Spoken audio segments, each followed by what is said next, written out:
గత సీఎం ప్రతి పథకానికి తన పేరే పెట్టుకున్నారంటూ కౌంటర్ ఇచ్చారు జనసేన ఎమ్మెల్సీ నాగబాబు.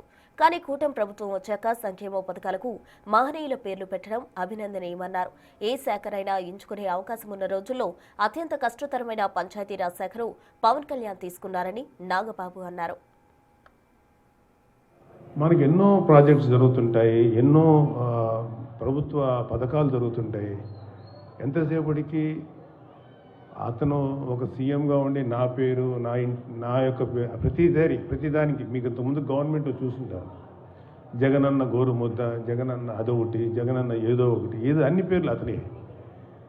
అది కాదు కదా, మన మహానుభావులైన నాయకులకి, మహానుభావులైన దేశం కోసం, రాష్ట్రం కోసం త్యాగం చేసిన మహానుభావుల పేర్లు పెట్టుకోవటం, వాళ్ళని తలుచుకోవటం అనేది మన కనీసపు ధర్మం.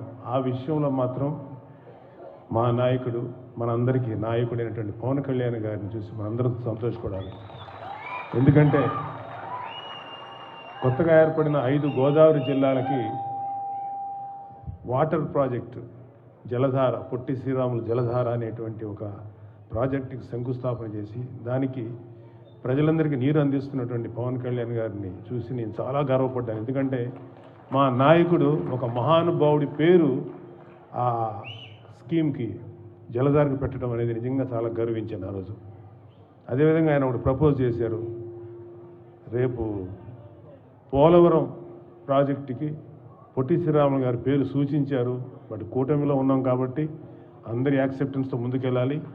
నేనైతే మాత్రం పవన్ కళ్యాణ్ గారు చెప్పిన ఆ మాటని ఖచ్చితంగా పోలవరానికి ఆయన పేరు పెట్టాలి. పేరు పెట్టి ఆయన చేసిన త్యాగానికి రుణం తీర్చుకోవాల్సిన అవసరం ఈ ప్రభుత్వంలో ఉన్నటువంటి ప్రతి ఎమ్మెల్యేకి, ప్రతి ఎమ్మెల్సీకి, ప్రతి ఎంపీకి, ప్రతి పౌరుడికి ఉంది. ఆంధ్రప్రదేశ్ పౌరుడు.